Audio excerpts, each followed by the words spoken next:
I'm so glad you found your way here tonight.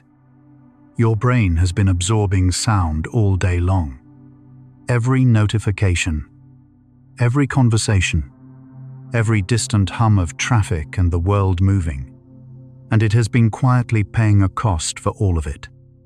You'll discover how silence works inside your mind like nothing else can, and understand why the quietest moments of your life may also be the most healing ones.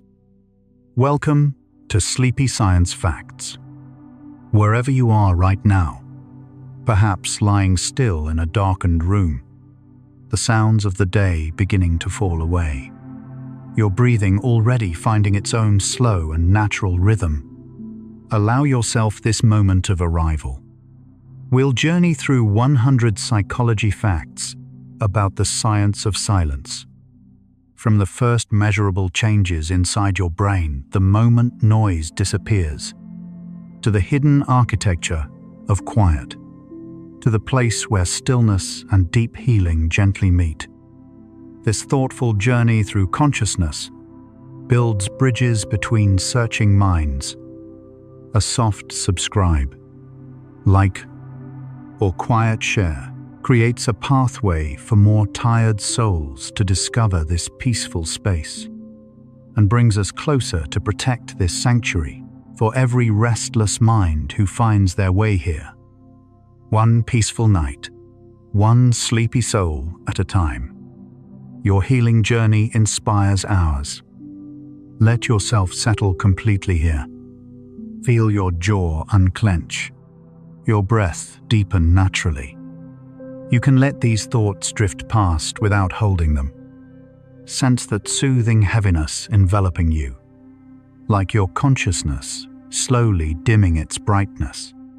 Thoughts dissolving into the peaceful fog of approaching sleep, safe and entirely undisturbed. Close your eyes and breathe deeply. You're floating where memories rest safely in gentle darkness. Let your mind merge with infinite peace. And now we begin. Your brain never truly stops listening.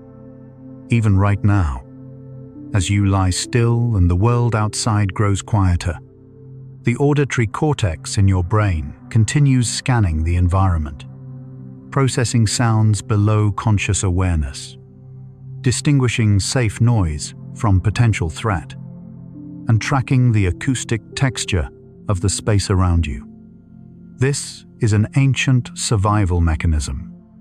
For most of human history, the ability to detect a subtle change in sound, a branch cracking, a change in wind direction, a shift in the forest's rhythm, could mean the difference between safety and danger. Your brain inherited this vigilance. And in a modern world filled with near-constant noise, that ancient system rarely gets to rest. Understanding what happens when it finally does is where our journey into silence begins. Sound is measured in decibels, a logarithmic scale where every increase of 10 decibels represents a tenfold increase in sound intensity. A quiet library measures around 30 decibels. Normal conversation sits at roughly 60 decibels. City traffic can reach 85 decibels or more. The World Health Organization has identified environmental noise as the second largest environmental health risk in Western countries, after air pollution.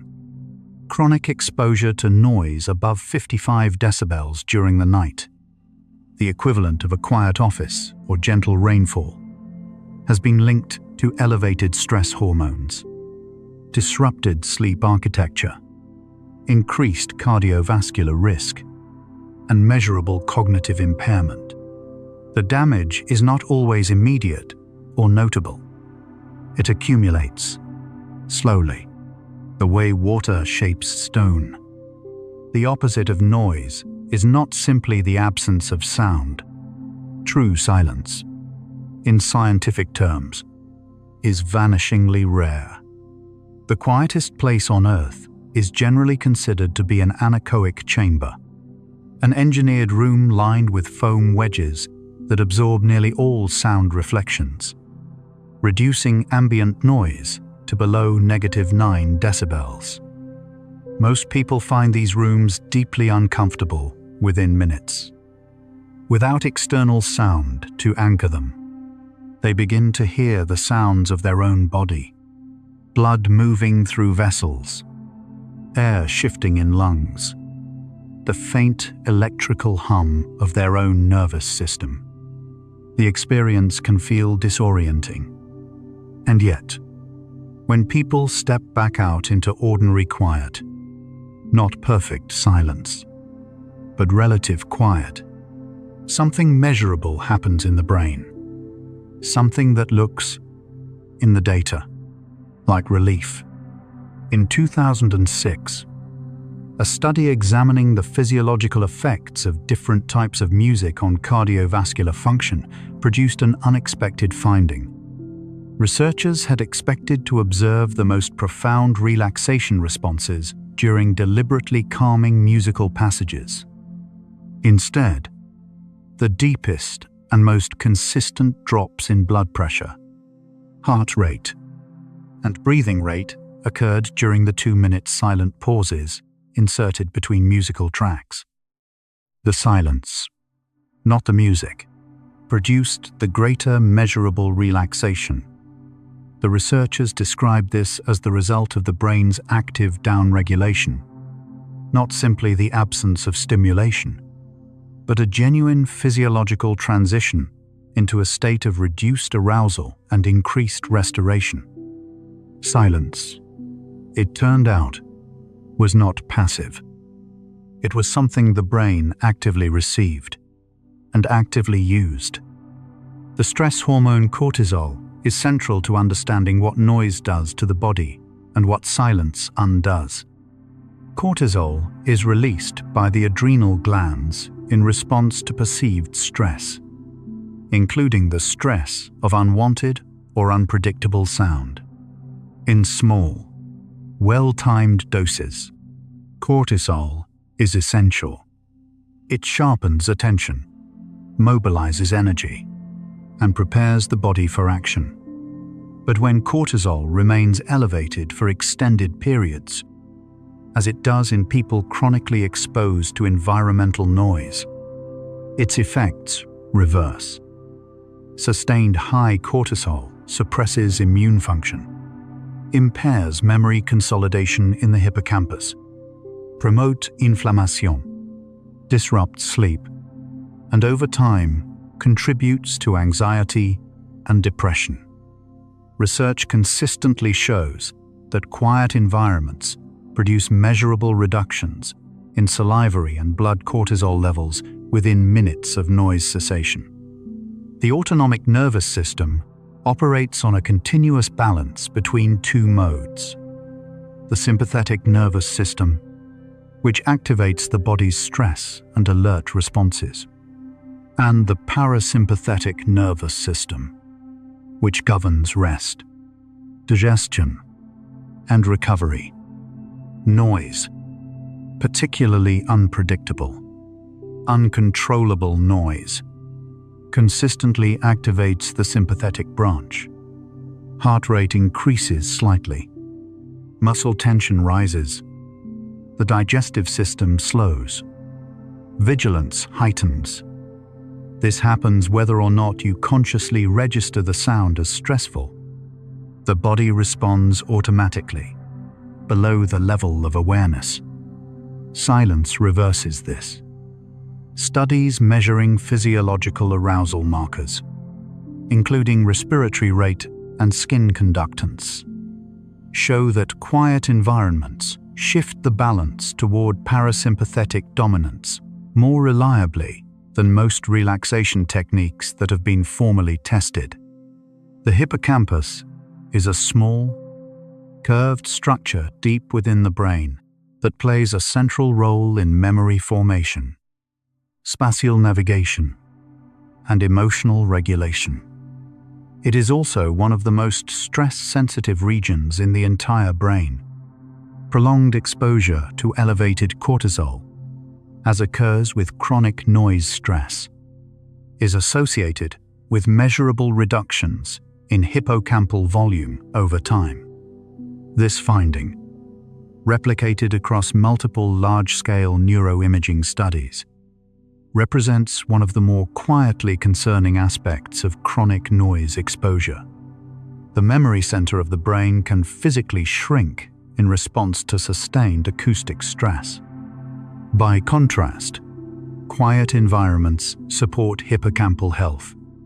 Some of the most compelling recent research in neuroscience focuses on how conditions of low stimulation and reduced stress allow the hippocampus to maintain, and in some cases, restore, its structural integrity. In 2013, a research team at the DFG Center for Regenerative Therapies in Dresden, Germany, led by biologist Imke Köster, published findings that would become widely cited in the neuroscience of silence.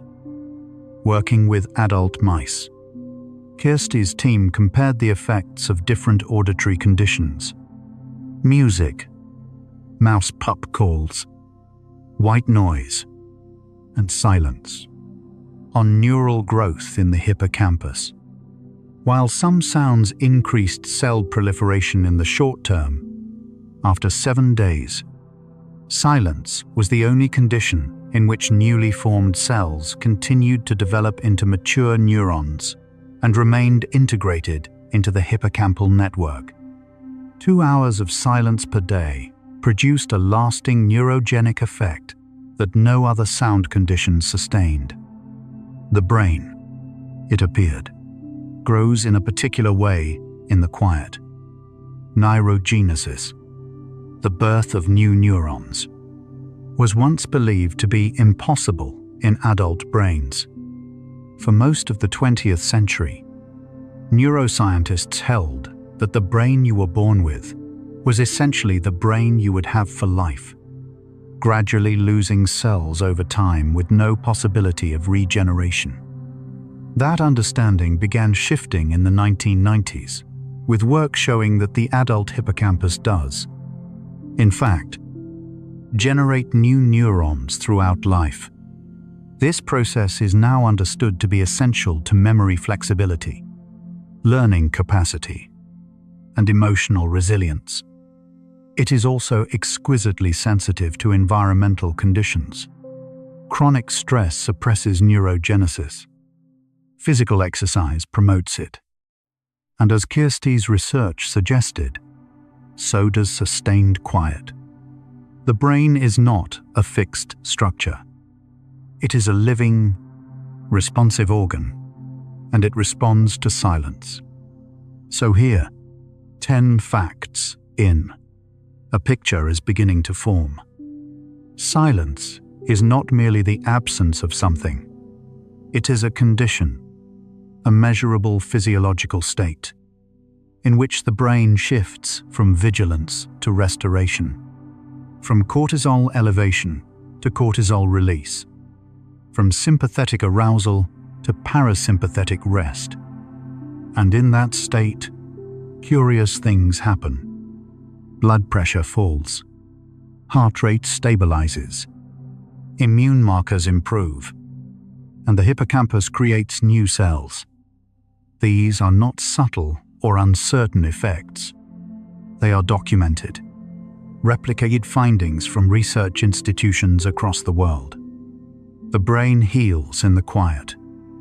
And tonight, as you lie here in your own version of silence, some part of that healing may already be quietly, gently underway. The default mode network, often abbreviated as the DMN, is a set of interconnected brain regions that becomes most active when the mind is not engaged in focused external tasks. It includes parts of the medial prefrontal cortex, the posterior cingulate cortex, and the angular gyrus, among others. The default mode network activates during mind wandering, daydreaming, self-reflection, and the quiet processing of past and future. For years, neuroscientists considered this network something of a background hum, the brain idling. More recent research has fundamentally revised that view. The default mode network is now understood to be deeply involved in autobiographical memory, emotional processing, empathy, moral reasoning, and the construction of a coherent sense of self. It does its most important work when the brain is given space to simply be still. Constant stimulation, the perpetual stream of incoming information from screens, conversations, traffic, and digital noise, suppresses the default mode network. When attention is continuously pulled outward, inward processing never fully activates. The brain remains in input mode, absorbing and reacting, never fully integrating. Researchers studying the effects of chronic digital overstimulation have found that people who spend long periods without mental rest show reduced connectivity within the default mode network, impaired emotional processing, and a diminished capacity for self-reflection. They are, in a measurable sense, less able to understand themselves. Silence restores the conditions for the default mode network to function. Quiet is not emptiness. It is the architecture in which the mind builds its most meaningful structures. The concept of cognitive load describes the total amount of mental effort being used at any given moment. The brain's working memory, the short-term mental workspace where information is actively held and processed, has a limited capacity. When cognitive load is high, as it consistently is in noisy, stimulus-rich environments, working memory becomes strained. Decision-making becomes slower and less precise. Creativity is suppressed. Emotional regulation weakens. Impulse control diminishes. Research in educational psychology, workplace performance, and clinical settings consistently shows that reducing environmental noise reduces cognitive load and improves performance across nearly every measurable domain. The brain, freed from the work of processing unwanted input, redirects that energy toward the tasks that matter most. Children are particularly sensitive to the cognitive effects of environmental noise. A substantial body of research, spanning studies in schools near airports, railway lines, and busy roadways, has consistently found that children chronically exposed to high levels of environmental noise show measurable impairments in reading ability, attention, memory, and learning. A long-term study tracking children attending schools near major airports found that noise exposure was directly correlated with lower scores on standardized tests and slower reading development, independent of other socio-economic factors. The effects were not caused by children consciously finding the noise distracting.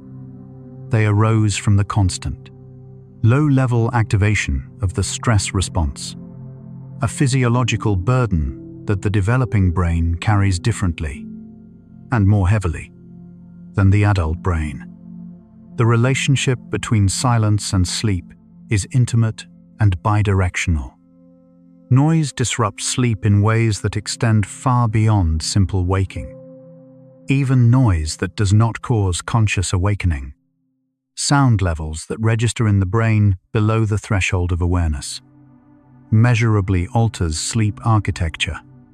Traffic noise at levels common in urban environments has been shown to reduce time spent in slow-wave deep sleep and REM sleep, fragment the transitions between sleep stages, and elevate nighttime cortisol levels, all without the sleeper ever becoming fully conscious.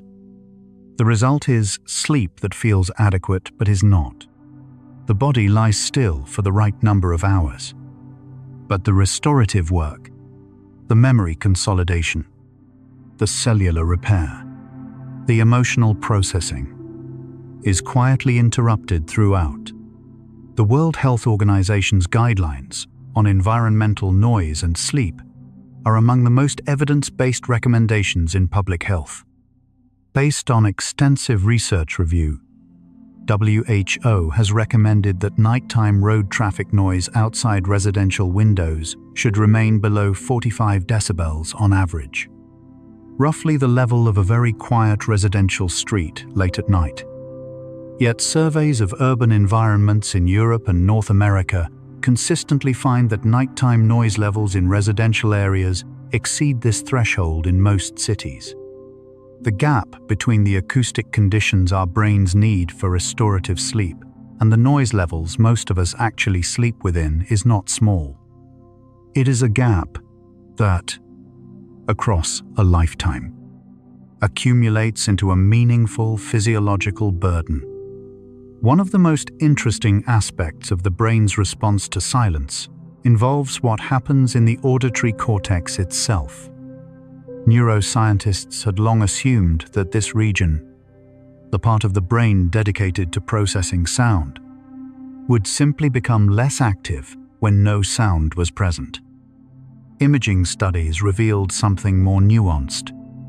In silence, the auditory cortex does reduce its response to external input, but it simultaneously increases a different kind of activity. Internal processing, quiet pattern recognition, and the integration of recently heard sounds with stored memories. The brain uses silence to consolidate the auditory landscape it has just experienced, filing, categorizing, and making sense of what it heard. Silence, for the auditory brain, is not an off switch. It is a processing mode, one the brain needs as much as it needs the input itself. Tinnitus, the perception of ringing, buzzing, or humming sounds in the absence of external acoustic input, affects approximately 15% of adults in the United States, with roughly 2 million people experiencing severe or debilitating forms. While tinnitus has multiple causes, one of the most well-established is chronic exposure to loud noise, which damages the hair cells of the cochlea in the inner ear. Tinnitus represents a notable paradox in the neuroscience of silence. It is the brain generating its own noise in the absence of external sound. Recent neuroimaging research suggests that tinnitus involves not just damage to the ear, but changes in the way the auditory cortex reorganizes itself. Following that damage, a process called maladaptive cortical plasticity. The brain, denied its normal acoustic input, begins to fill the silence itself, and not always with something peaceful. The relationship between silence and creativity has been explored by researchers in cognitive psychology and organizational behavior. In a series of influential studies on open-plan offices, which became dominant in workplaces across the United States over the past 2 decades, researchers found that the near-constant ambient noise of open environments consistently suppressed creative thinking and complex problem-solving. The most productive cognitive states for creativity require a particular kind of mental quiet, not complete absence of all thought, but freedom from interruption, from the monitoring of social information, and from the low-level vigilance that background noise sustains. Writers, artists, and scientists across centuries have intuitively understood this.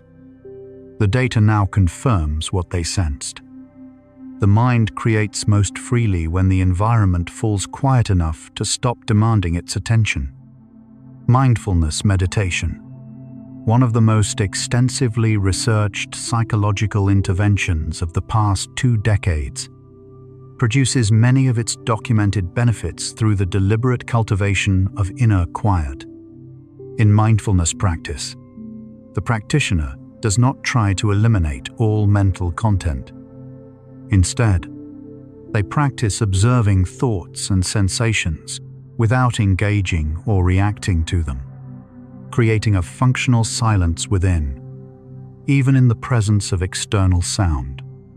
Neuroimaging studies of experienced meditators show structural changes in the prefrontal cortex, the insula, and the anterior cingulate cortex, regions associated with attention regulation, interoception, and emotional processing.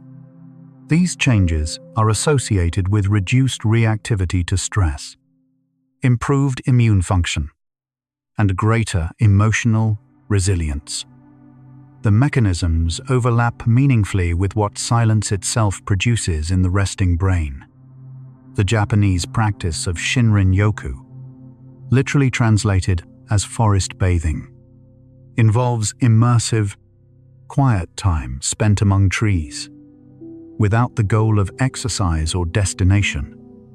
Research conducted primarily at Japanese universities and now replicated internationally has consistently found measurable physiological benefits associated with this practice. Reduced cortisol levels, lower blood pressure, improved natural killer cell activity, a key marker of immune function, and reduced self-reported anxiety and depression. While forest environments offer multiple sensory inputs, scent, light, texture, gentle sound, researchers have identified relative acoustic quiet as one of the key active ingredients. Nature sounds, such as wind in leaves or distant water, sit at sound levels and frequency profiles that the brain processes as non-threatening, allowing the vigilance system to partially release its hold. The frequency profile of natural sounds is fundamentally different from most man-made noise. Natural acoustic environments, forests, meadows, shorelines, tend to produce what scientists call pink noise or fractal noise, sound in which energy decreases gradually across higher frequencies, following a mathematical pattern found throughout nature. This type of sound is processed by the auditory cortex as non-alerting. The brain, recognizing its statistical structure as consistent with a safe environment, reduces its threat monitoring response. Artificial noise, traffic, machinery, electronics, tends to produce irregular, unpredictable acoustic patterns that the brain cannot easily categorize as safe. The irregularity itself is what keeps the vigilance system engaged. Natural quiet, with its soft fractal acoustic texture, tells the brain something the modern world rarely does: that everything, right now, is fine. The concept of directed attention fatigue was developed by environmental psychologists Rachel and Stephen Kaplan at the University of Michigan. Their attention restoration theory proposes that the capacity for focused, directed attention, the kind required for work, decision-making, and goal-directed tasks, is a limited resource that depletes with use and must be restored through rest. Urban environments, with their constant competing demands on attention, accelerate this depletion. Natural environments, and quiet environments more broadly, provide what the Kaplans called soft fascination, gently engaging sensory experience that holds attention effortlessly without requiring directed effort. In these conditions, directed attention capacity restores. Studies testing this theory consistently find that even brief exposure to quiet, natural environments produces measurable improvements in attention, working memory, and cognitive flexibility. The amygdala, a small, almond-shaped structure in the brain's limbic system, functions as a central hub for emotional processing, threat detection, and the activation of stress responses. It is continuously monitoring incoming sensory information, including sound, for signals of potential danger. Unexpected or unpredictable sounds are among the most reliable activators of the amygdala, a response so deeply wired that it operates before the cortex has had time to consciously process what was heard. You have experienced this. The way a sudden sound can make your heart jump before your conscious mind has identified the source. In environments of sustained background noise, the amygdala remains in a state of low-level vigilance, never fully at rest, never fully at ease. Silence releases it. And when the amygdala rests, the whole emotional body begins to soften. These first 25 facts have traced a clear and consistent thread. Silence is not nothing. It is a measurable physiological and neurological state in which the brain systematically shifts from activation to restoration, from threat monitoring to integration, from cortisol elevation to cortisol release. Every major system involved in health, cardiovascular, immune, neuroendocrine, cognitive, moves in a beneficial direction when noise is reduced and quiet is allowed to settle. This is not a metaphor or a cultural sentiment, though cultures across history have intuited it. It is biology. The brain heals in silence, the way the body heals in sleep. And tonight, you are giving yourself both at once. The quiet outside, and the deeper quiet of approaching rest. Let's pause here and notice your body. As you breathe out slowly, appreciate each tiny cell inside. Trillions of organisms working in silence. Heart beating, lungs breathing, brain thinking, all without your command. Notice the gentle sensations on your skin, in your muscles, along your spine. You are a complete ecosystem, diverse, self-balancing, already quieting with every breath. Now we continue. The vagus nerve is the longest cranial nerve in the human body, running from the brainstem down through the neck, chest, and abdomen, connecting the brain to the heart, lungs, digestive system, and other organs. It is the primary pathway of the parasympathetic nervous system, the channel through which the brain signals the body to rest, recover, and restore. Vagal tone, a measure of vagus nerve activity, is one of the strongest biological predictors of emotional regulation, cardiovascular health, and resilience to stress. Research shows that quiet environments, slow breathing, and reduced cognitive load all increase vagal tone. The vagus nerve, it turns out, is particularly sensitive to acoustic environments. Silence, communicated through this ancient pathway, reaches every organ in the body.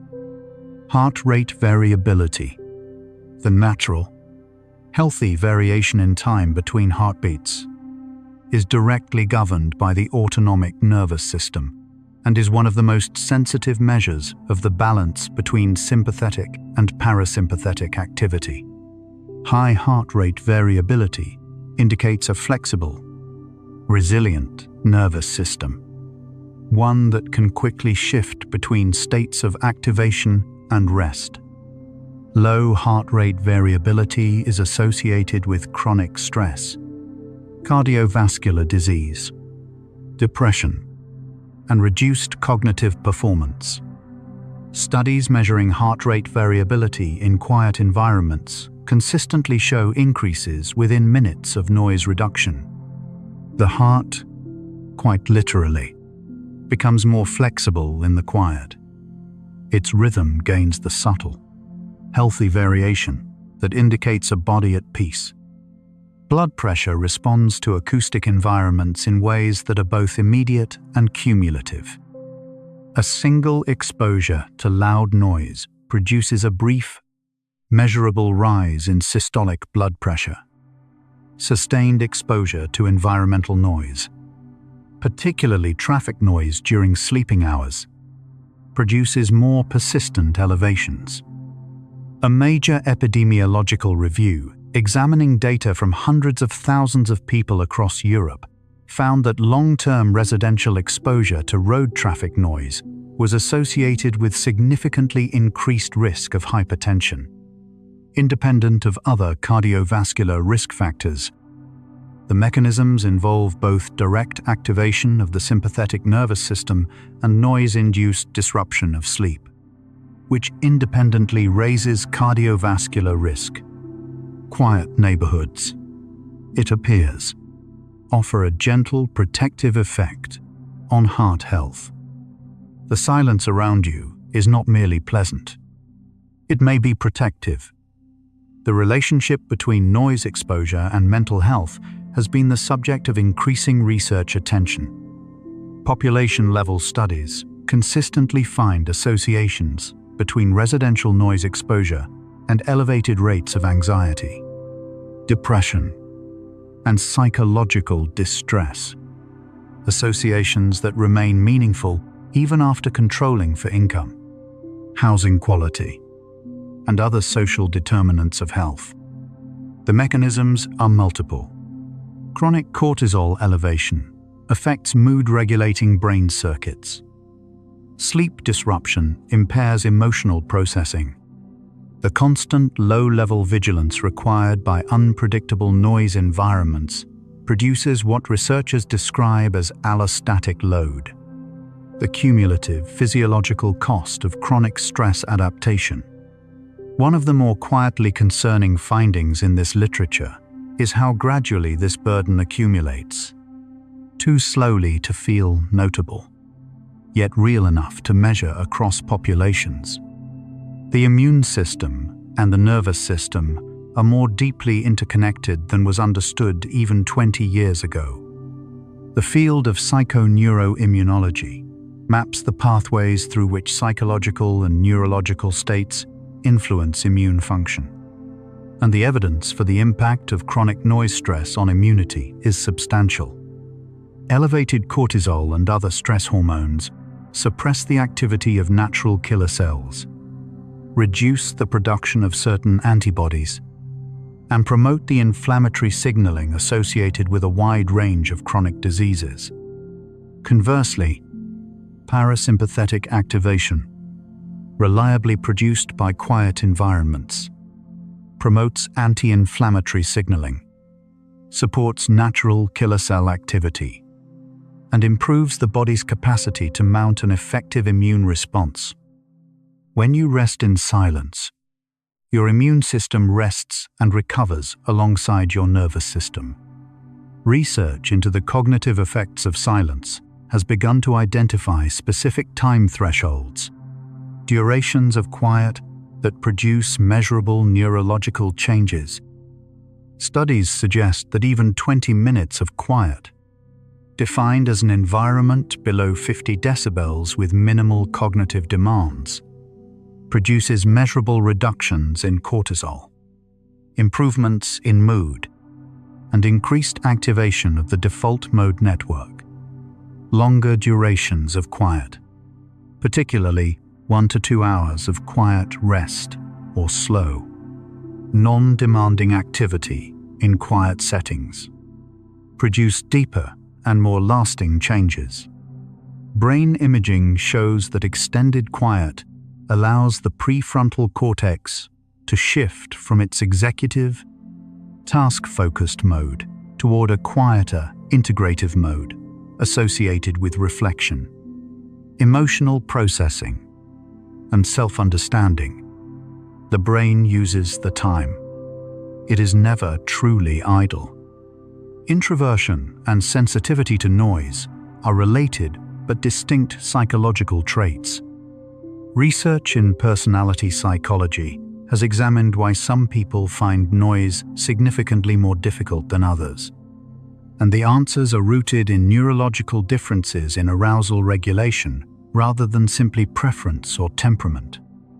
People who score higher on introversion or on the trait of sensory processing sensitivity show more pronounced physiological and cognitive responses to noise, including larger cortisol spikes, greater activation of the amygdala, and faster cognitive fatigue in noisy environments.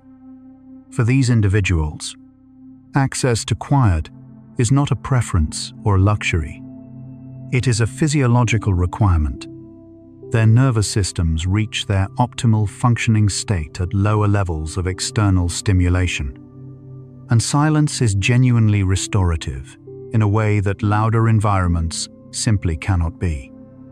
The architecture of silence is itself a growing field of applied research.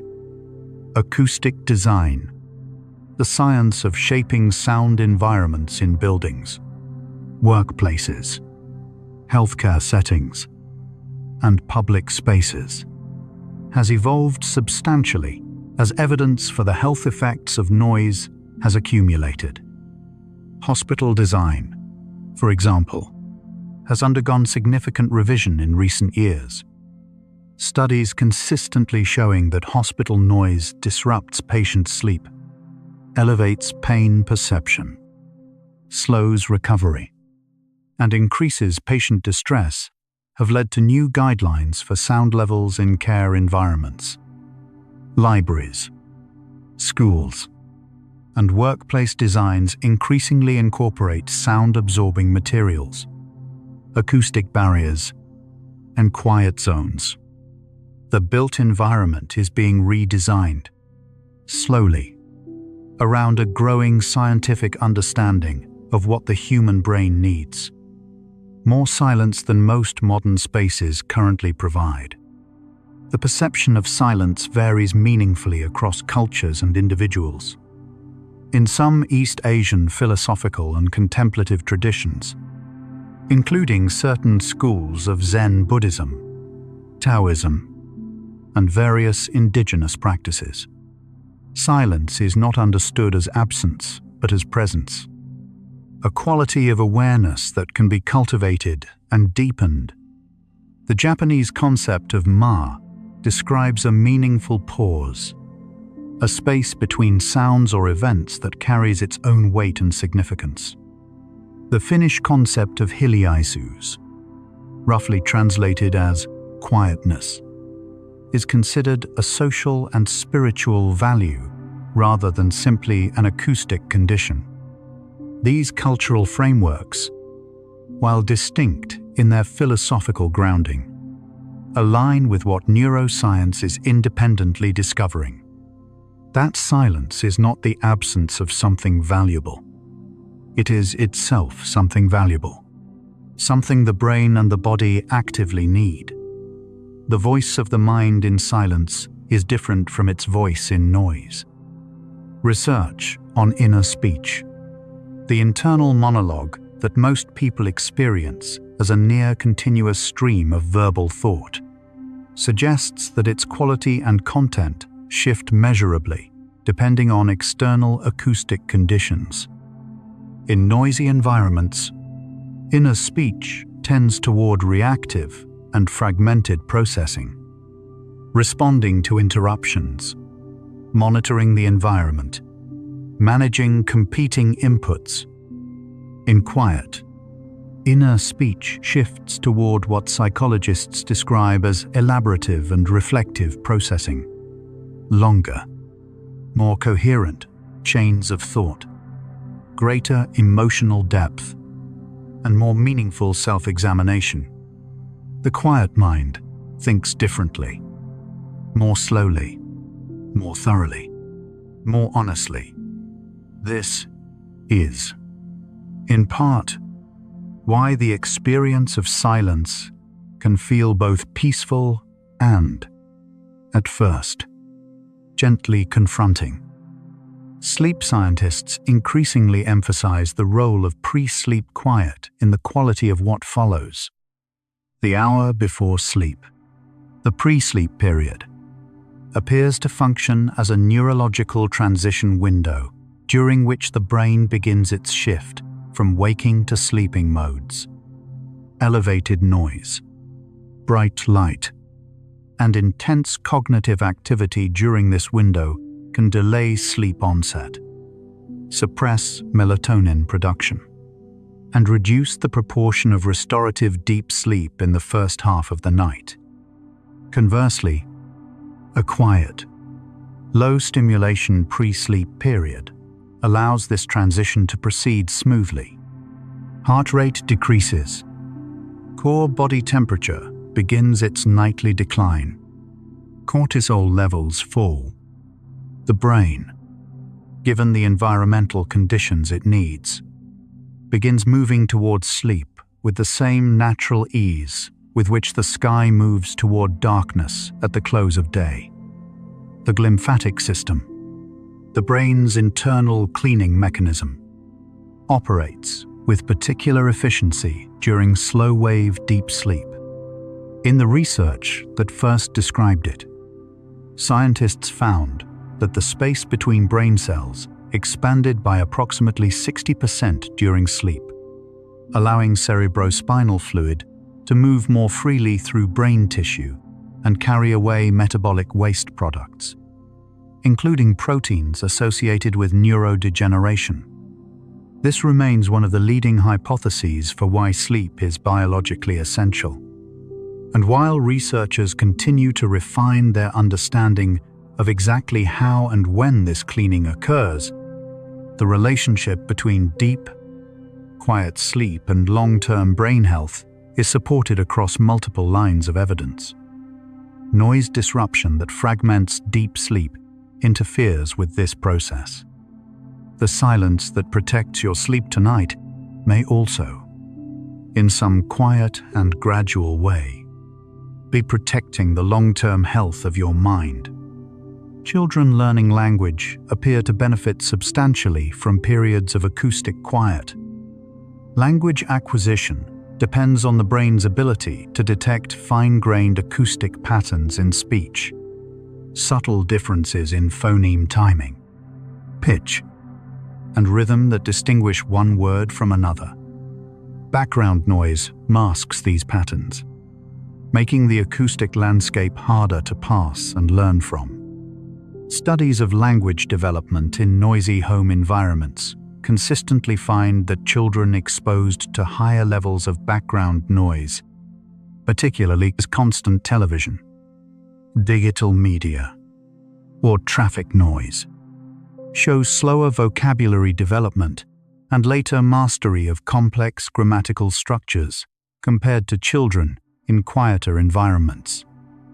Language, which gives the human mind so much of its power, grows most richly in the quiet. There is a growing body of research examining the use of therapeutic silence in clinical psychology and counseling settings. The deliberate use of pauses, moments of shared quiet between therapist and client, has been identified as a clinically meaningful approach that facilitates emotional processing, supports insight formation, and communicates acceptance and non-judgment more effectively than words alone. Trained therapists describe silence as an active tool, not an empty gap. Research on the experience of these pauses from the client perspective suggests that therapeutic silence, when offered with warmth and intention, provides something the forward movement of spoken dialogue cannot: space for the most honest, least defended parts of the self to surface and be witnessed. Some of the most healing moments in therapy never involve a single word. 40 facts now. And the evidence that silence heals is not merely accumulating. It is converging from every direction. Cardiovascular research, immunology, neuroscience, developmental psychology, clinical therapy, architectural design, cross-cultural philosophy, all pointing toward the same quiet center. Silence reduces cortisol. Silence activates the parasympathetic nervous system. Silence allows the hippocampus to grow. Silence restores directed attention. Silence protects sleep architecture. Silence deepens inner speech. Silence is not an absence. It is a condition of becoming, the condition in which the brain, the body, and perhaps the self complete the work that noise perpetually interrupts. You are already in that condition now. Feel how much easier your breath has become. You're still here with me. Thoughts still flickering like candlelight in a quiet room. Just notice. Don't judge. Just notice where your mind is. We're exploring the very thing your body already knew it needed. This stillness, this gentle quiet, strange, beautiful, and perfectly calm. Let's drift onward together. The science of sound and memory reveals a gentle paradox. Sound is one of the most powerful triggers of memory. A single familiar song, a particular quality of ambient noise, the voice of someone long absent, can return us instantly to a specific moment in time with a vividness that visual cues rarely match. And yet, silence may be equally essential to memory. The consolidation of new memories, the process by which experiences stored in short-term hippocampal memory are transferred to long-term cortical storage, occurs most efficiently during quiet and sleep. Noise interferes not only with the initial encoding of experience, but with the crucial consolidation phase that follows. What you learn in noise may be harder to keep. What you process in silence may be more durably woven into who you are. The research field known as environmental psychology studies how physical environments, their design, acoustic properties, lighting, and spatial qualities shape human cognition, mood, and behavior. One of its most consistent findings is that environmental restoration, the psychological and physiological process of recovering from mental fatigue and stress, depends heavily on the acoustic quality of the environment. Environments rated as most restorative share several measurable features. Low noise levels, natural soundscapes when sound is present, low density of social demands, and spatial openness. These conditions allow the brain to shift from directed, effortful processing to the diffuse, receptive mode in which restoration occurs. They are, in essence, the conditions that approximate silence, the conditions that the evolved human brain recognizes as safe enough to let its guard down. Pain perception is meaningfully altered by acoustic environment. Studies in clinical settings consistently show that patients report lower pain intensity and require less analgesic medication in quieter environments. The mechanisms involve the interaction between the auditory system and the brain's pain processing networks. Particularly, the way noise increases general arousal and sensitization, lowering the threshold at which pain signals are perceived as intense. Conversely, quiet environments reduce this arousal-mediated sensitization, raising the effective pain threshold. Some hospitals have implemented quiet hour protocols, structured periods of reduced noise, dimmed lighting, and suspended non-urgent activities, and found measurable reductions in patient-reported pain and anxiety, as well as improvements in sleep quality among long-term inpatients. Silence, it turns out, is also a gentle analgesic. The relationship between silence and creativity deserves more than its surface connection to reduce distraction. Researchers in the psychology of creativity have identified what they call the incubation effect, the phenomenon in which a problem that resists solution while being consciously worked on suddenly resolves during a period of rest, distraction, or quiet. The incubation effect has been documented across multiple laboratories. Its neurological basis appears to involve the default mode network, which, as we explored earlier, becomes most active during quiet and mind-wandering states. During incubation, unconscious, associative processes connect information across distant memory networks in ways that directed, effortful thinking cannot. Silence does not empty the creative mind. It fills it with connections that noise was too loud to let through. Emotional regulation. The capacity to manage and modulate one's emotional responses to life events is among the psychological functions most reliably improved by quiet environments and restorative rest.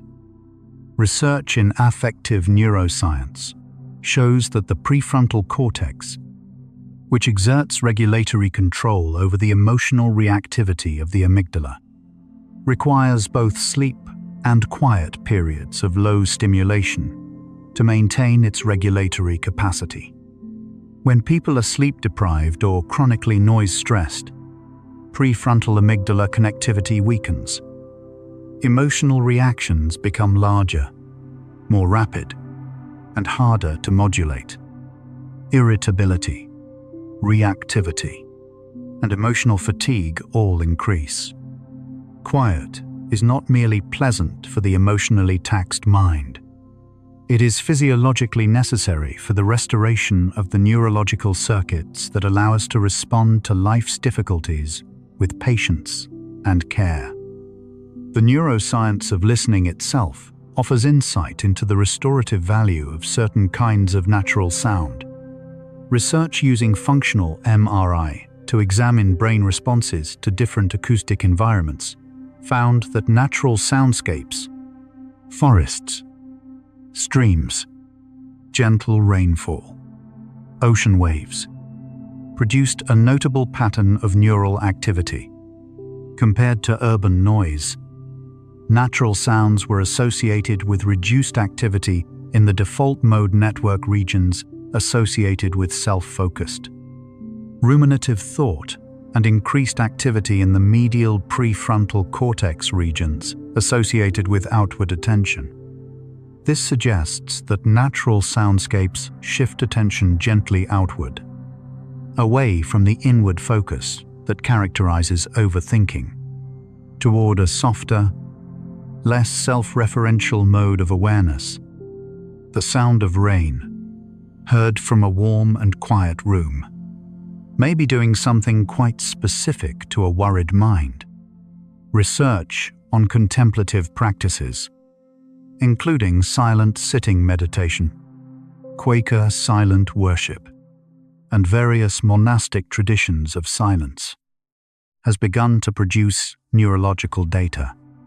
Studies of long-term silent meditators show structural differences in the brain compared to matched non-meditating controls, including thickening of the cortex in regions associated with attention and interoception, and increased gray matter density in the hippocampus and insula.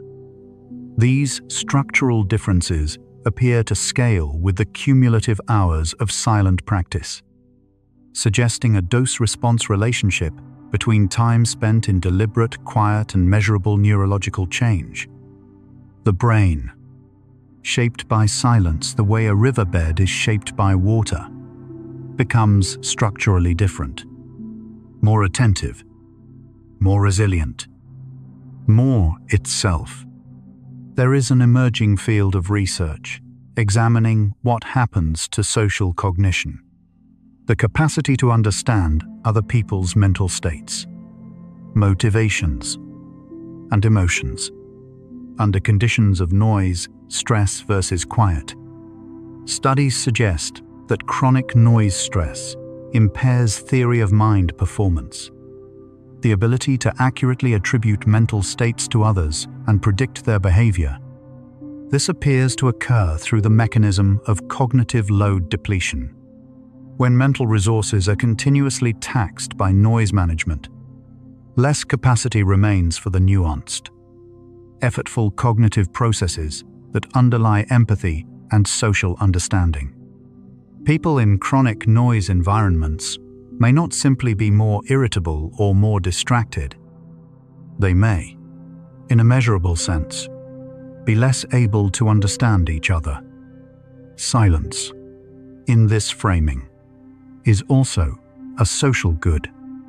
The physiological experience of silence changes as the body moves towards sleep.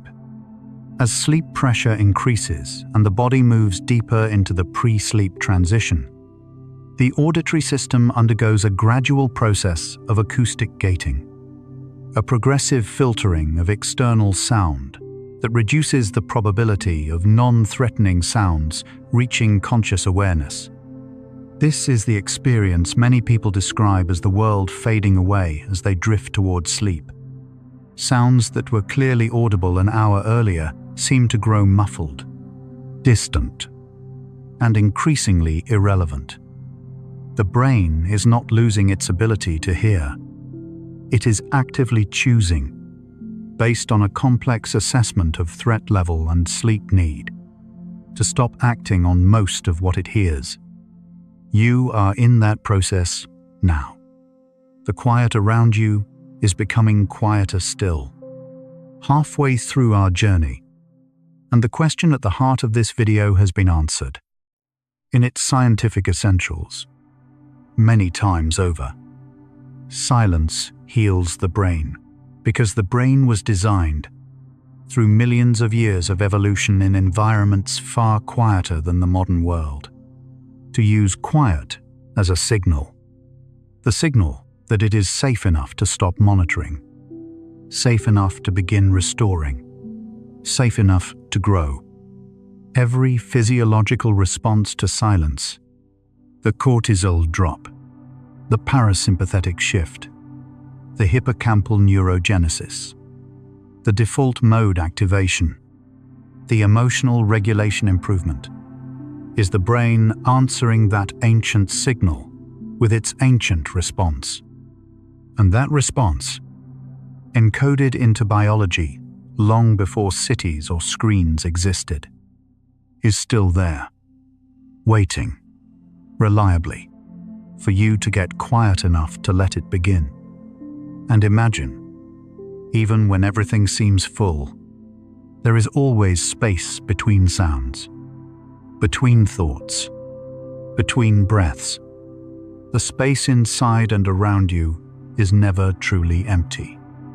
There is always a gentle current beneath the surface, a quiet that was there before the first sound you ever heard, and will remain after the last.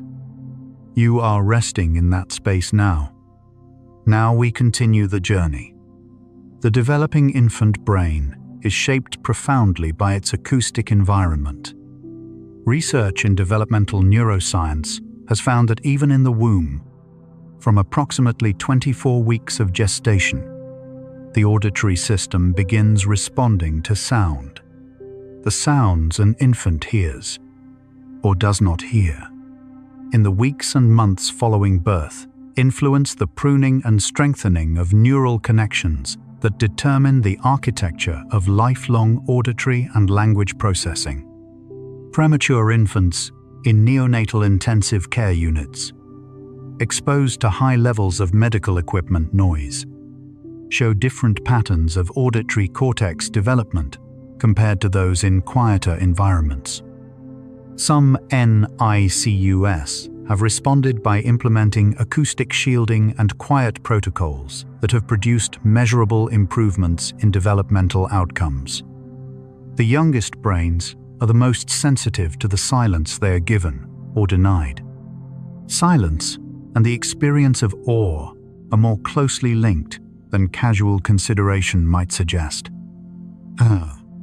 The emotion evoked by encounters with vastness, beauty, or experiences that expand ordinary frameworks of understanding, has been identified by researchers as a distinct emotional category with specific physiological and cognitive effects.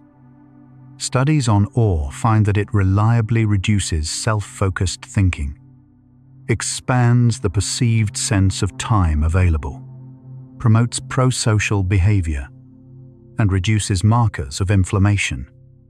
Many of the experiences that most reliably evoke awe, standing at the edge of a canyon, watching a night sky, sitting beside a still lake at dawn, share a quality of acoustic quiet.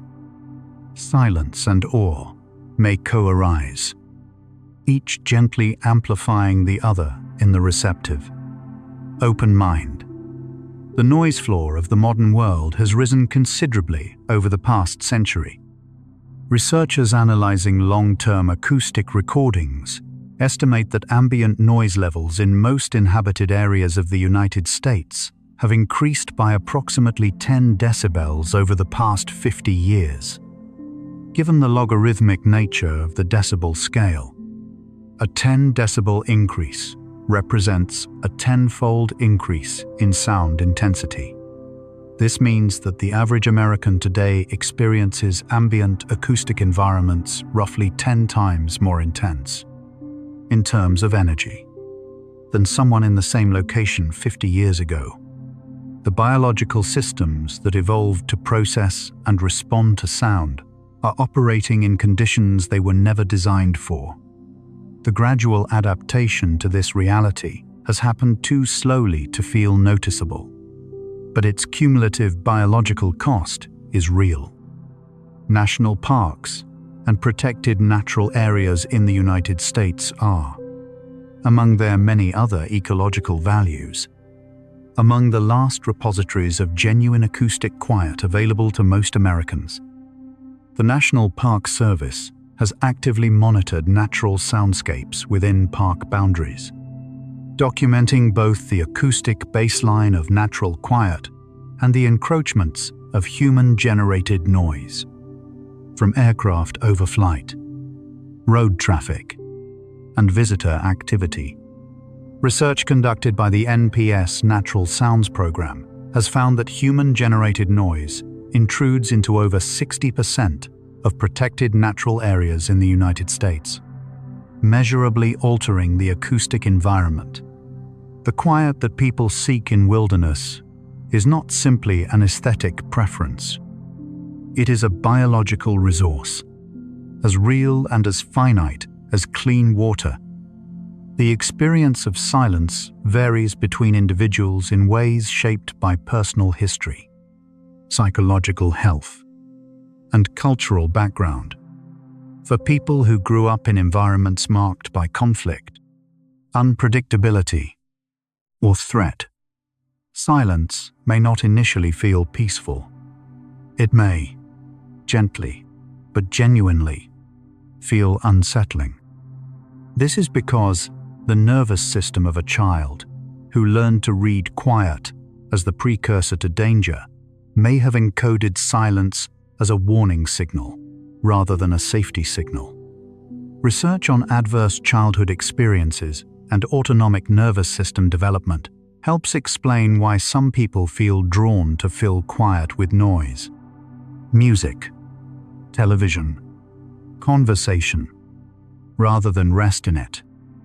For these individuals, learning to inhabit silence is a process of slow, patient, nervous system re-education. And it is entirely possible. The concept of sensory deprivation is importantly different from therapeutic silence.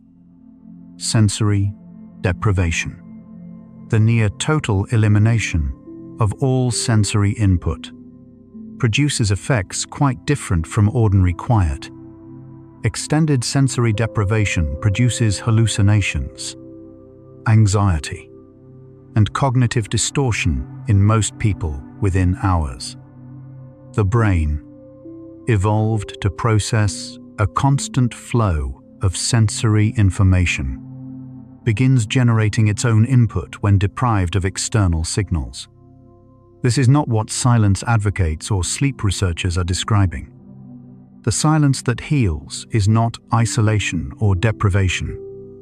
It is the reduction of unnecessary, unwanted, stressful noise, the creation of a low-stimulation environment in which natural sensory experience continues softly, without the overlay of modern acoustic burden. A quiet room still has the sound of your breath.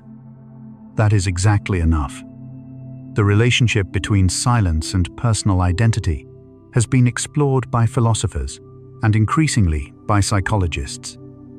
The self, the coherent, continuous sense of being a particular person with particular values, memories, and perspectives, appears to depend substantially on the reflective processing that silence enables.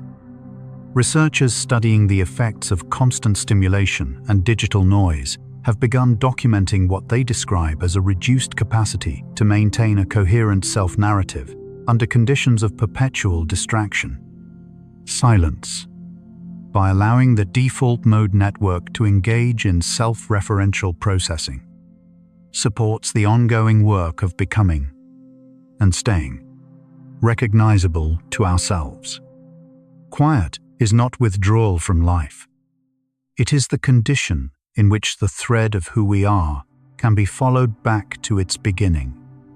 The field of chronobiology, the study of biological rhythms and their synchronization with environmental cycles, offers another dimension to the science of silence.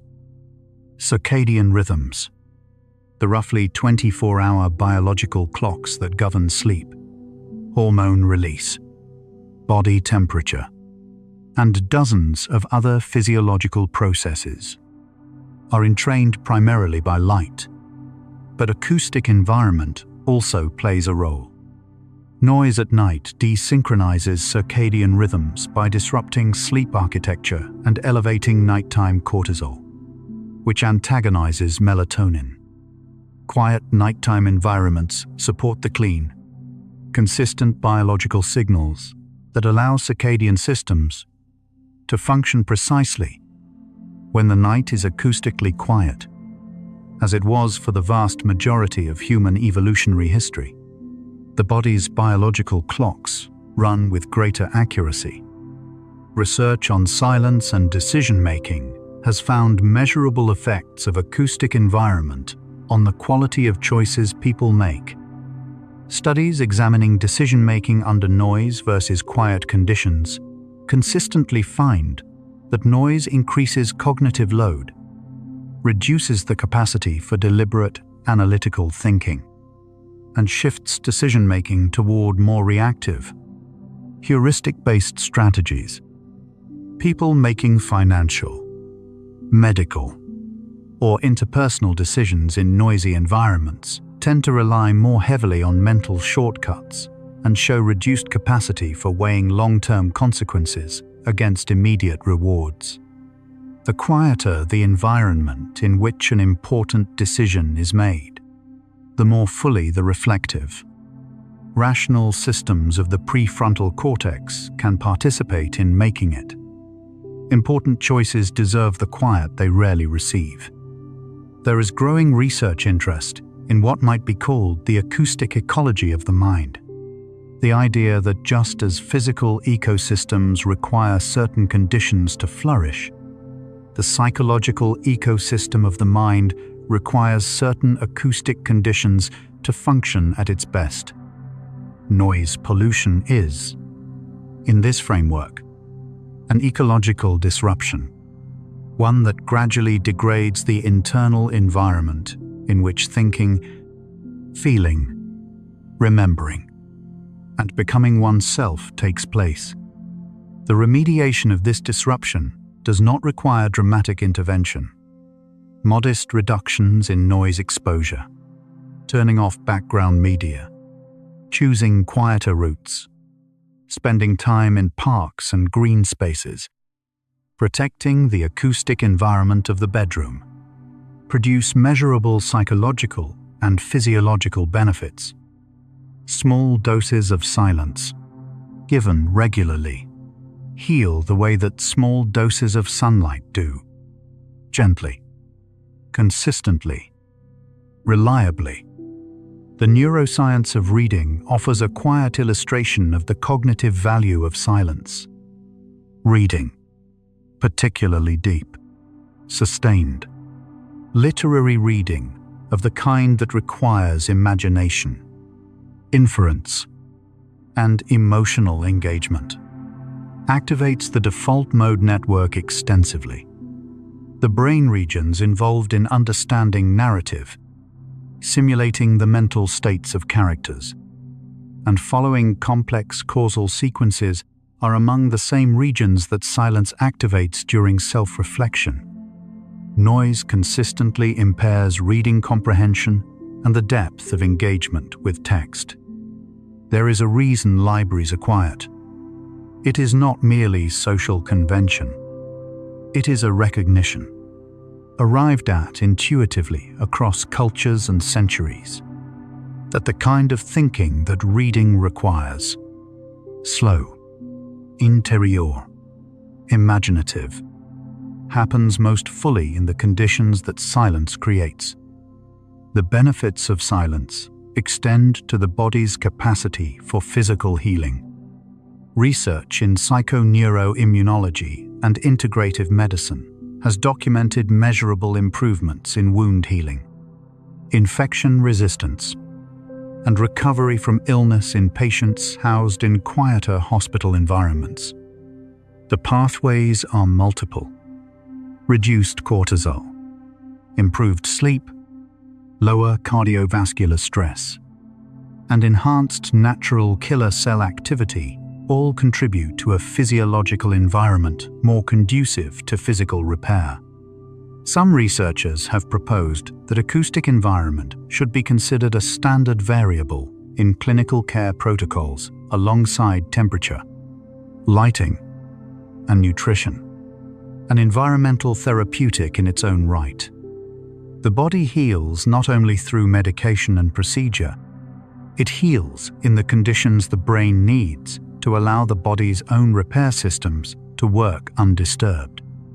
The practice of listening to silence, as distinct from simply sitting in a quiet room, has been described by contemplative teachers across many traditions as a specific skill that can be cultivated. Rather than passively waiting for the mind to slow, it involves directing gentle attention toward the acoustic texture of quiet, the faint sounds that remain, the spaces between them, the quality of the air itself. Some research on open monitoring meditation, a form in which practitioners attend to whatever arises in awareness without directing attention toward any single object, suggests that listening to silence in this active way promotes broad, receptive neural states associated with insight and integration. You can practice it now, if you like.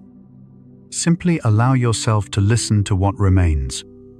The relationship between silence and grief has been noted by therapists, chaplains, and researchers who work with people navigating loss. There is a particular quality of silence that accompanies profound grief.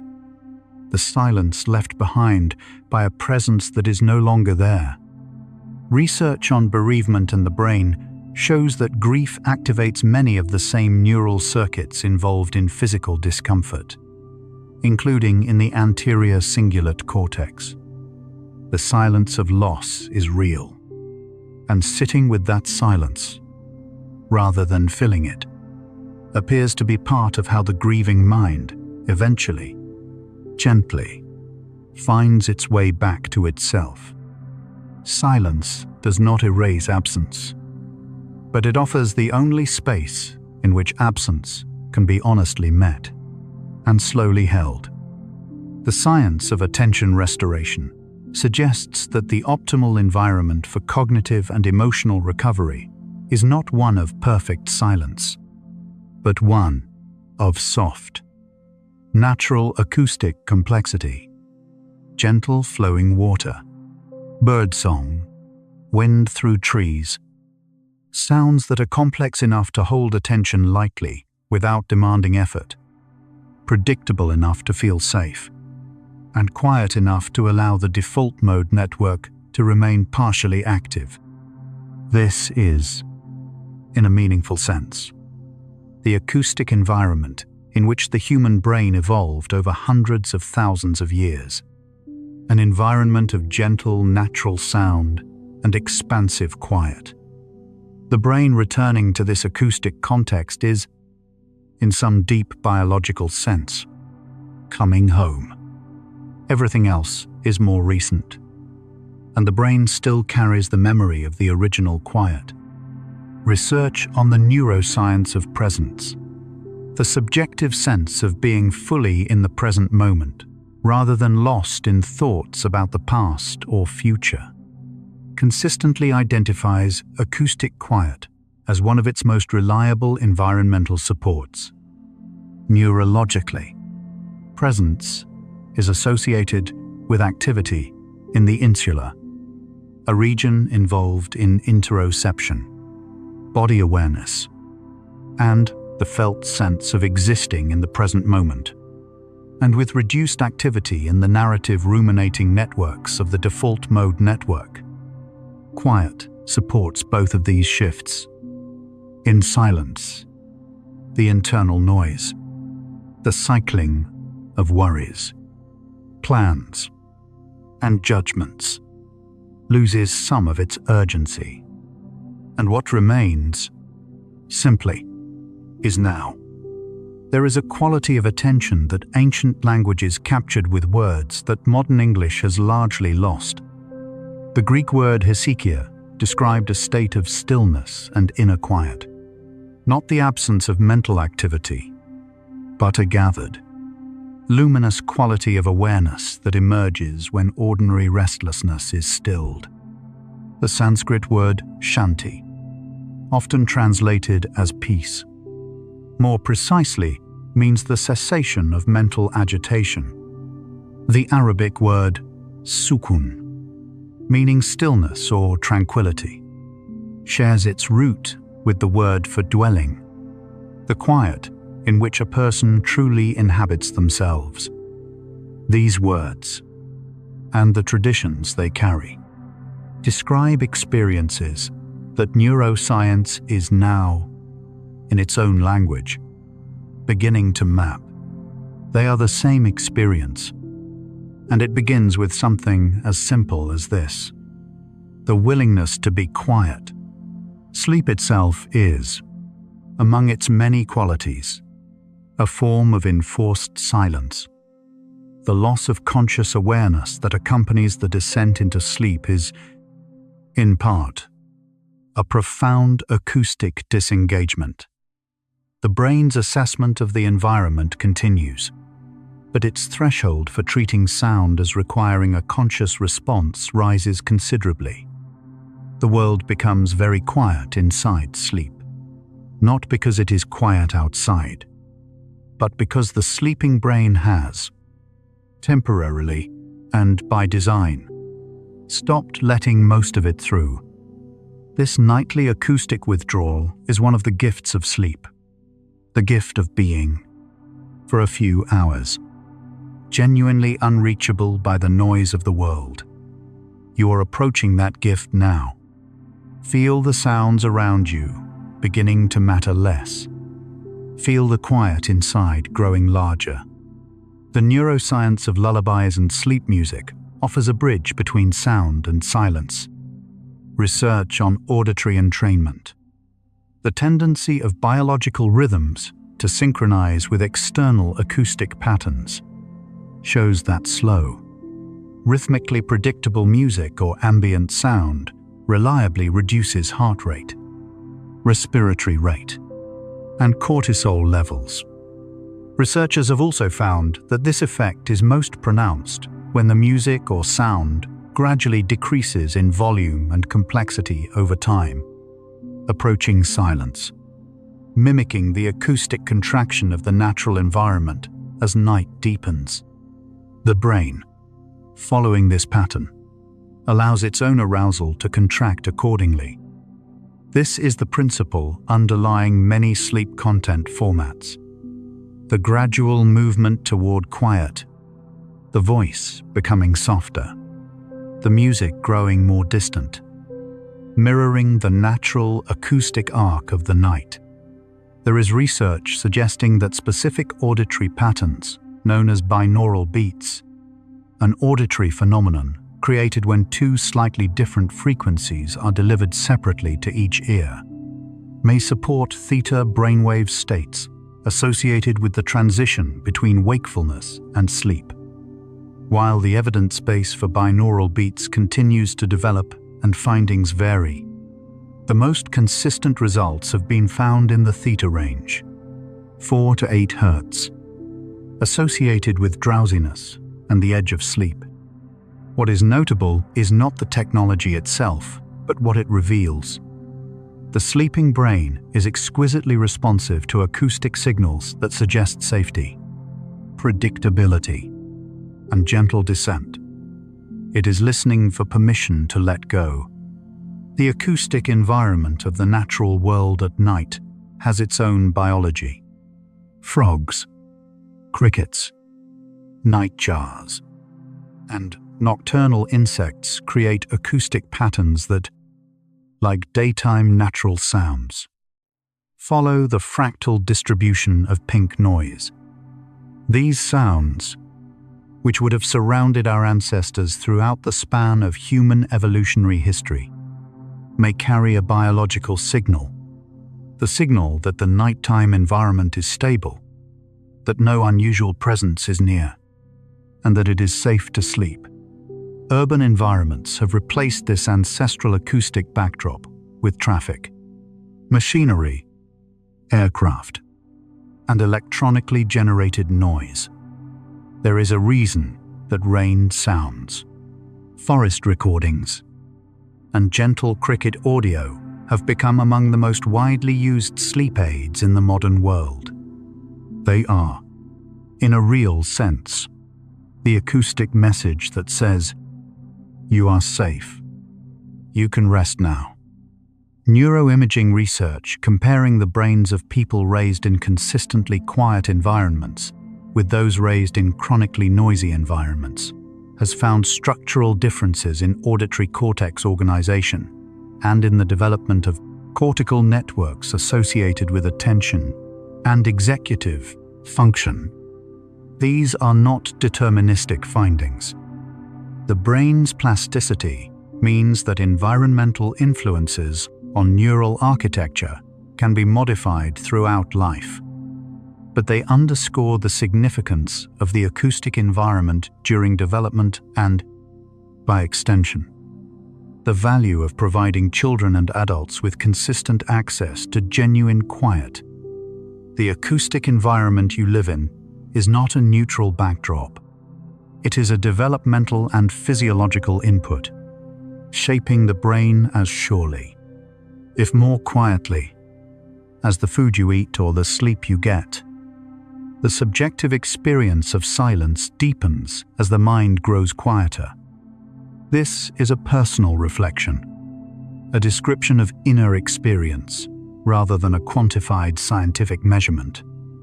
But it is widely reported and recognizable. When we first sit in quiet, the mind tends to grow louder. Thoughts seem to intensify. The internal monologue asserts itself. unfinished concerns rise to the surface. This is not failure. It is the mind doing exactly what it needs to do, processing the accumulated content of the day, completing interrupted trains of thought, releasing the tension of suppressed awareness. If we can allow this process without resisting it, the mind gradually quiets itself. The thoughts do not stop, but they lose their urgency. They begin to float rather than press.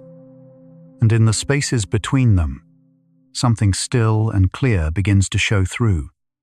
Research on the neurological underpinnings of wonder and contemplation suggests that these states share a neural signature with the early stages of sleep onset. Both involve reduced activity in the task-positive network, the brain regions associated with focused, goal-directed effort, and increased activity in the default mode network.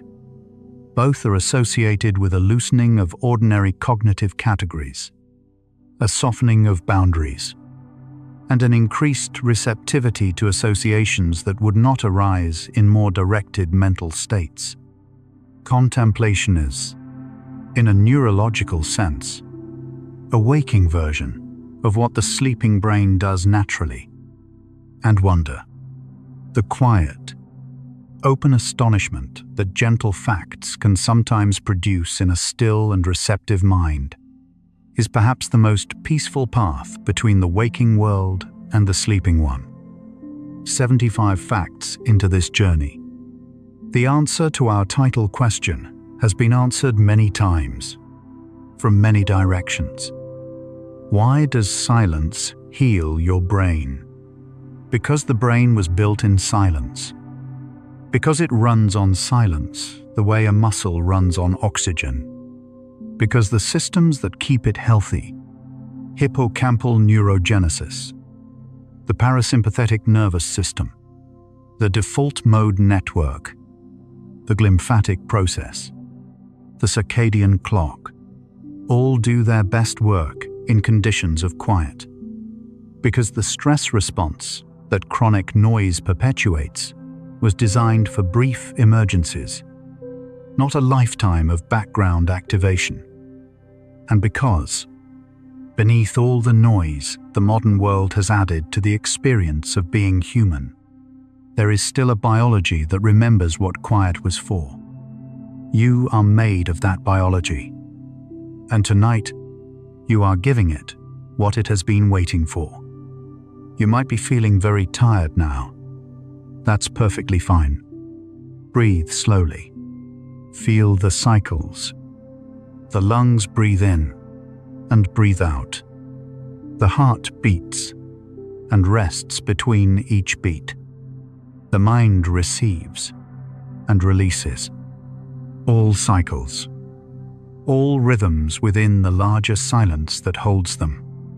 You don't need to hold on to any of this. Let everything unfold in its own quiet order, like the tide moving in and out, unhurried, unresisting, simply existing. We're almost there now. The quietest hour of the human day is also the most restorative. Between roughly 2 and 4 in the morning, when REM sleep is at its longest, cortisol is at its lowest, and growth hormone is at its peak. The body is completing its deepest repair work. This is the hour silence was designed for. And somewhere in its dark, still center, healing happens that no waking effort can replicate. You are heading there now. Allow yourself to go. Acoustic research has found that the perceived silence of natural environments is never truly silent. It contains what researchers call a sound bed, a low, continuous, complex acoustic texture produced by wind, water, and living things. This sound bed exists at levels below 20 decibels. The brain, hearing it, responds as though receiving the deepest possible quiet. Perhaps it knows that this is the original silence, the one that means all is well, and in recognizing it, something in the body eases and settles. The brain of a sleeping person continues to process sound, but through a different filter than the waking brain uses. The thalamus, a relay structure deep in the brain, actively gates incoming auditory signals during sleep, allowing most to pass without reaching consciousness. Sounds that do reach awareness tend to be those with survival relevance. A name being called, a baby crying. The sleeping brain is not unaware. It is selectively aware. In a quiet room, very few signals clear that threshold. Sleep deepens, undisturbed. The brain completes its quiet, essential work. There is a moment, in the descent into sleep, when awareness of the body softly dissolves. The weight of the limbs, the texture of the sheets, the slight pressure of the pillow, all of these sensations, which were present a moment ago, simply cease to register. This is a gradual quieting of the body's reporting to the brain, a signal that the body is safe enough, still enough, warm enough for the brain to stop needing updates from it. The body becomes quiet to itself, and in that bodily silence, the mind follows, gently and without effort. Memory researchers have found that the brain replays and consolidates the day's experiences during the quiet of sleep, a process called memory reactivation. Neural patterns from waking experiences are reactivated during slow-wave sleep, strengthening the connections that encode them into long-term memory. This process is disrupted by noise. It flourishes in quiet. What you have heard tonight, these gentle facts, these quiet truths, are being softly filed, even now as you drift.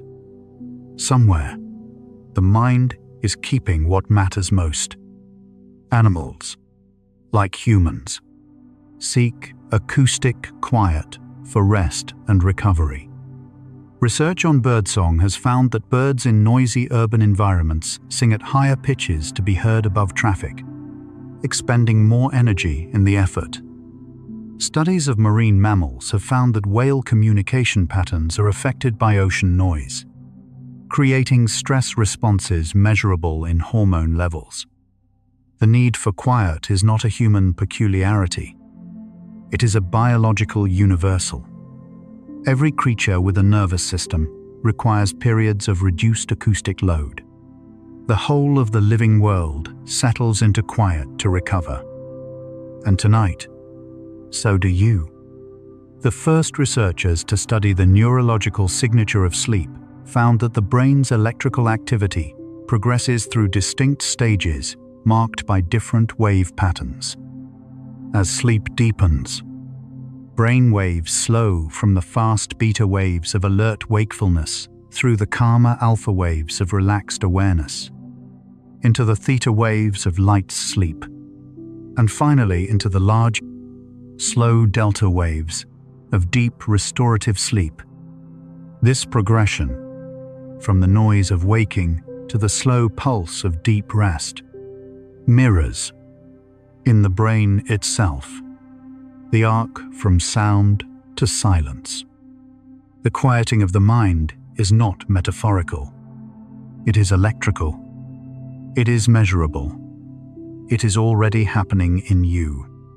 Studies on the use of flotation therapy.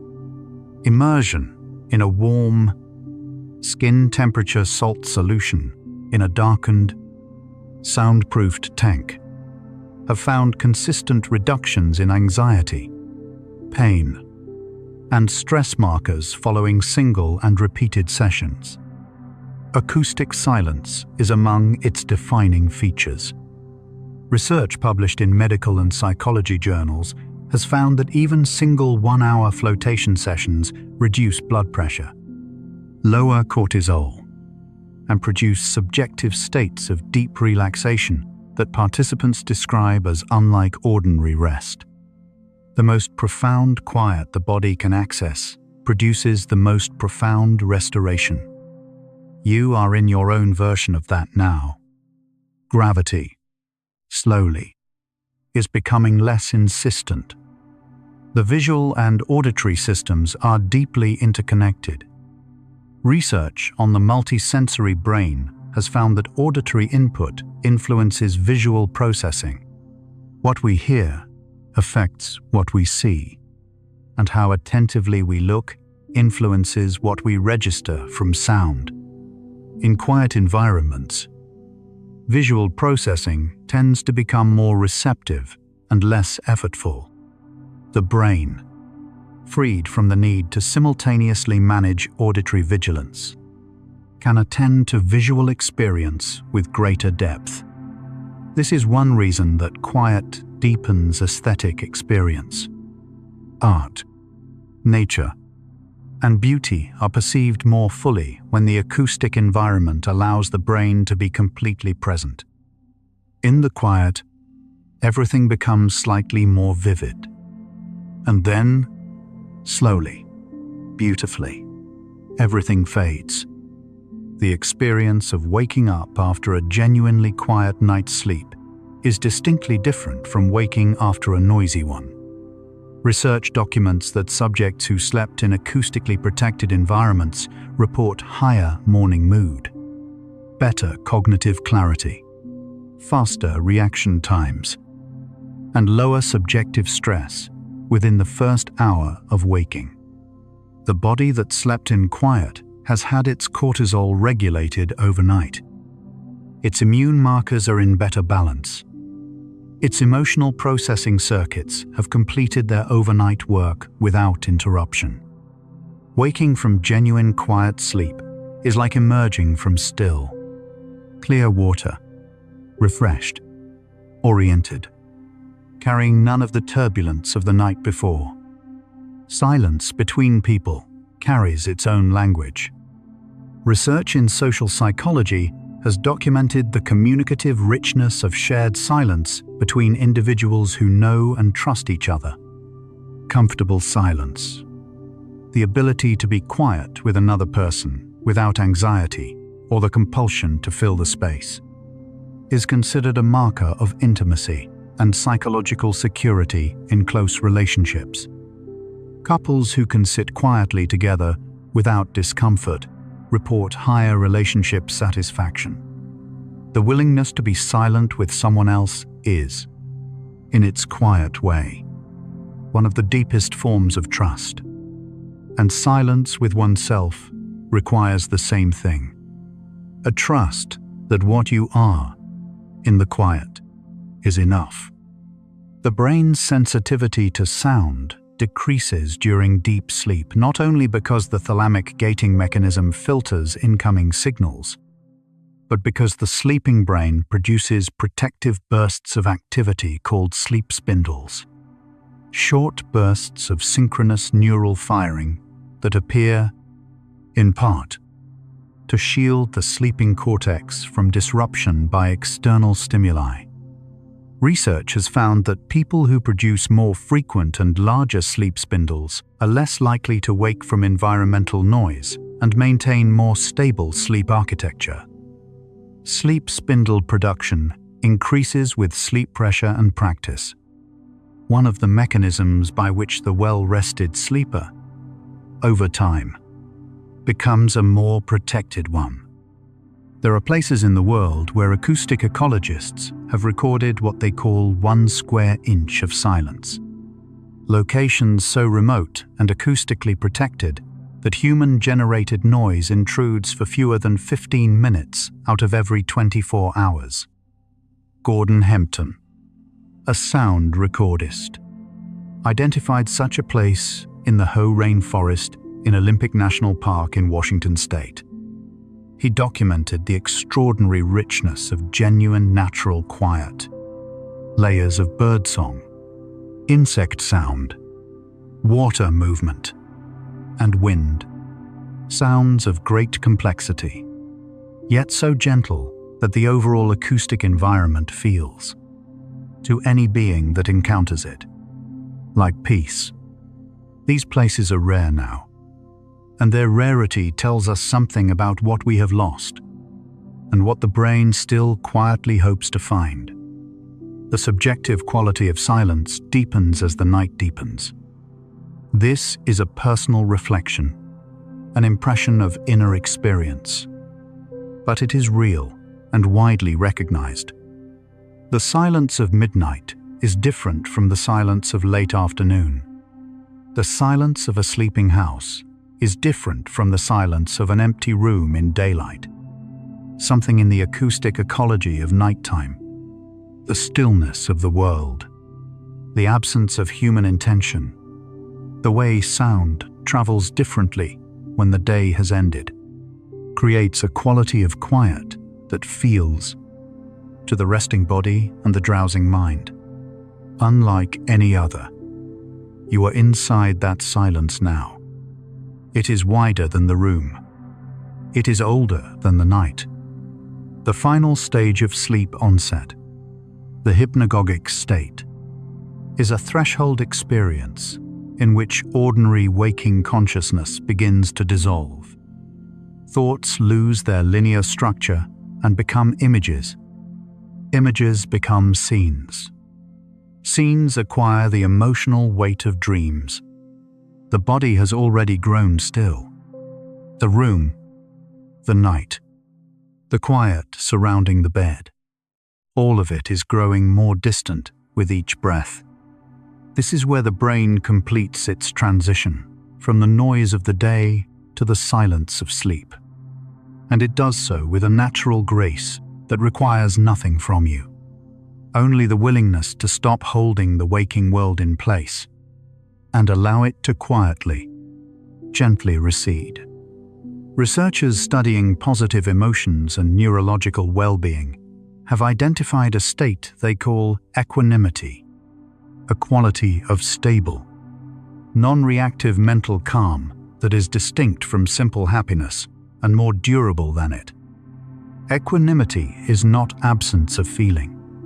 It is a spaciousness of mind in which feelings arise and pass without destabilizing the underlying sense of groundedness.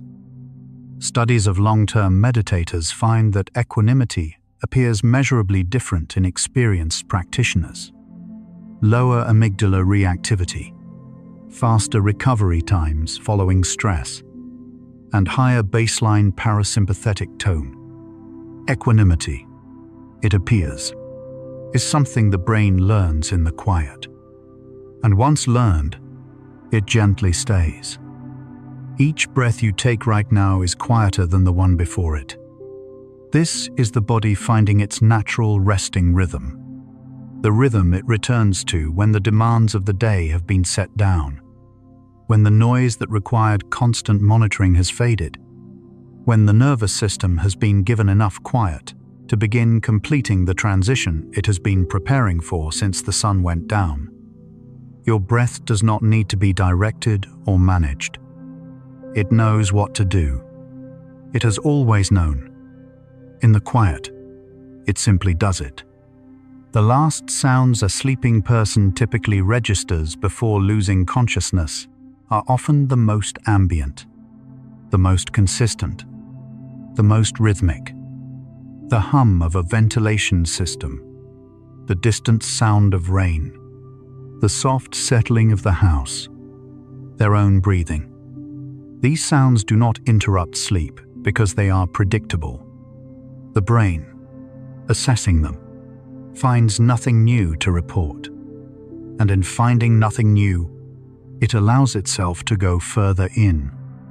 The most sleep-protective sound is the sound that says, "Nothing has changed. Everything is as it was. You are safe. You can go deeper. Simply go deeper now." Research on sleep quality and life satisfaction finds that the single environmental variable most consistently associated with high sleep quality across age groups, income levels, and geographic regions is perceived acoustic quiet in the sleeping environment, more than mattress quality, temperature, or light levels. The acoustic quality of the bedroom predicts how restorative sleep feels. The most accessible and reliable sleep support available to most people is not a supplement, a device, or a product. It is quiet, the thing that the night was always meant to offer, and that the sleeping brain has always been designed to receive. You are receiving it now. The sound of your own heartbeat, when you are very still, is one of the quietest sounds you can hear. It requires genuine stillness to perceive, a body and a room quiet enough that the faint, rhythmic pressure of blood moving through your chest becomes audible. Meditators and contemplative practitioners sometimes describe attending to the heartbeat as a practice of returning to the most fundamental acoustic signal of being alive, the sound that was the first sound you ever heard, transmitted through the warmth and quiet of the womb, before you had a name for anything, including yourself. That sound is still there now, in the silence, quiet and steady and completely sufficient.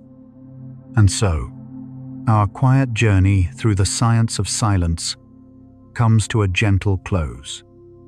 We've traveled from the first measurable moment the brain shifts in the absence of noise, through the slow architecture of restoration and growth, to the place where the scientific and the simply human converge in the same recognition that quiet is not empty.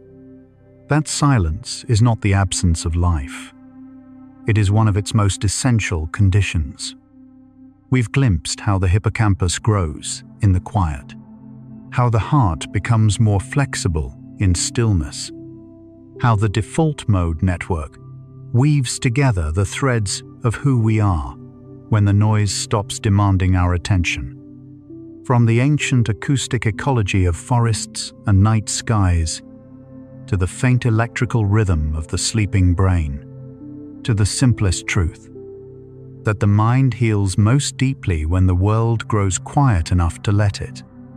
Silence reminds us that much of what matters most about being human happens not in the noise, but between the notes, in the pauses, in the spaces, in the unhurried stillness where the self, finally undemanded, can simply be.